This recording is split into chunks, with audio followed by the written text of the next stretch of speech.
This is not going to be a video convincing you that Gen Z is lonely, because you already know that's true. Let's be for real. Instead, I'm going to speak about what you and society should do to fix this, and how not to become a statistic in one of those graphs. Say you're an alcoholic. Stick with me here, it'll make sense, I promise. It's gonna be tough for you to be very social because you don't set away time away from the drink. And the fact that driving is dangerous, and so to get to a social drinking environment, you're gonna need someone else to drive you, and you've got a one-way ticket to loneliness. Now, this can be applied to our generation's phone addiction. There's many problems with our phones. Also many great benefits. I don't want to just pretend like phones are this evil thing. They are harming us in a lot of great ways, but they're also very useful. But phones just create a sense of comfort in just staying at home, scrolling on it, playing some video games. You could do that for hours, days even. It's just so much easier to just keep scrolling on your phone than it is to be uncomfortable and socialize with people that you're not friends with yet. But that's how you actually create connection and create friends and have a more vibrant social life. And so it's something that you actually have to do. I know better at this than you. I recently started going to church, but I didn't for like a month and a half because I just thought how scary it was gonna be to be in an area where I'm just surrounded by people that I don't know because no one else in my family was going with me. It was just so much easier to stay in bed and just watch YouTube and be like, oh, I'll do it next week. I'm just not ready for it yet. Now, you do that for enough months and enough years, and you just end up never doing that thing. And at the same time, you can't just go to these places and then just be on your phone. Like, it would have just been so much easier for me to not realize, oh wow, I'm sitting by myself with no one else I know around me, if I was just on my phone and distracted. But by doing that, you're not giving yourself an opportunity to actually create a social connection to stop being by yourself. Just think of the calculator meme.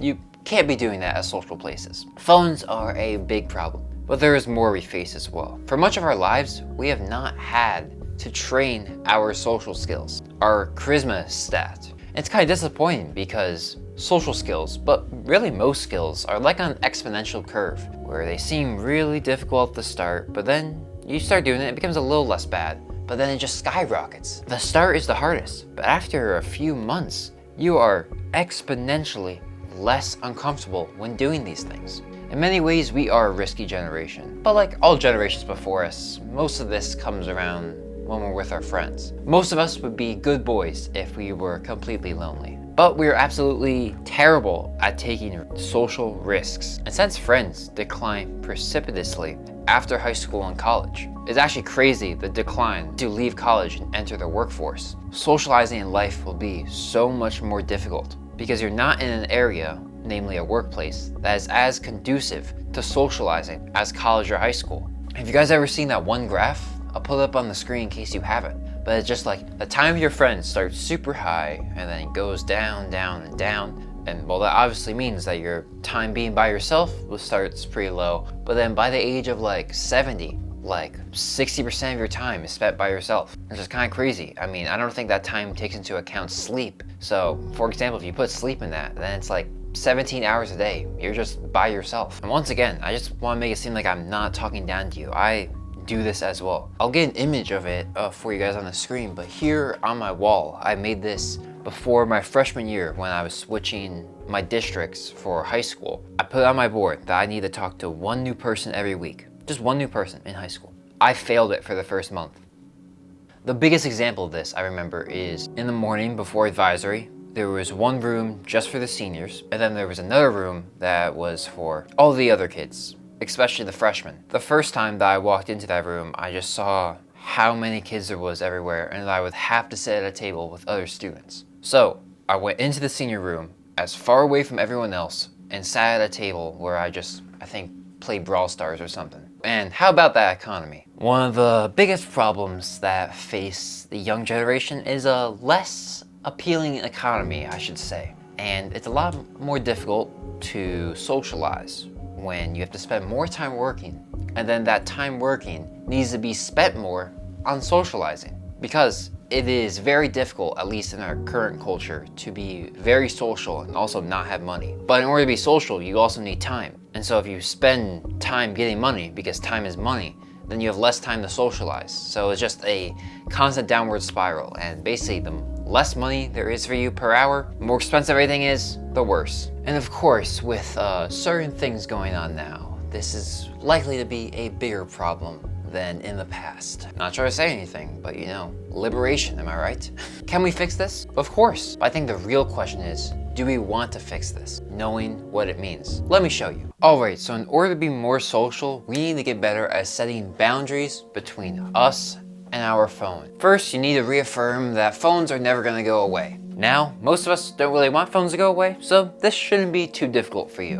Instead of just getting rid of the problem, you're gonna have to cope with it. Cause there's definitely been a few times where I'm just like, man, why can't I just go back to the 60s and just get rid of this whole phone funny business? But then I realized, oh hey, that's just utopian thinking. That's never gonna happen. So after that, I thought, guess I'll just do the next best thing, which is to set boundaries. So boundaries and relationships and phones are kind of similar actually. Basically, it's just when you set a time where you're not gonna use your phone instead of just being able to use it whenever you feel like it. And these are important because they're the only way to consistently lower your time on your phone. Examples of boundaries would be not being on your phone with your friends, or using your phone in a socializing manner with your friends, not using your phone when you're eating by yourself, not using your phone when in bed, and setting time limits for certain apps. Although it rarely works, at least it's good thinking. And then the biggie one is to reduce your social media time. I won't go too deep in it because that's an entire video on itself, but hey,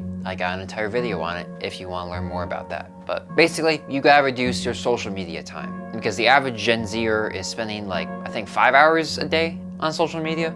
I could be wrong, but I'll put the correct numbers on screen. But it is 100% true that in order to fix your social malnourishment, you really have to fix your phone addiction first, which is fine anyways, because by fixing your phone addiction, that's gonna help every part of your life. I'm making it sound easy, but you know, expect this to take, you know, several months. Okay, but once you actually finish your addiction with your phone, how do you actually, you know, be more social and like do this social revolution thing I'm talking about? I say the easiest thing you can do to start out with is to connect with existing friendships or previously existing friendships. These are people who are not gonna feel super duper weird to connect with because you've already had a relationship with them. And more so, it's just reigniting that friendship that you once had. It doesn't have any of the worries that talking to a new person has, where you've never talked to this person, you don't know what they're like, and you don't know if you guys are gonna click. Next, any place that you go to very commonly, for example, for me, it would be school, my job, church, and the gym.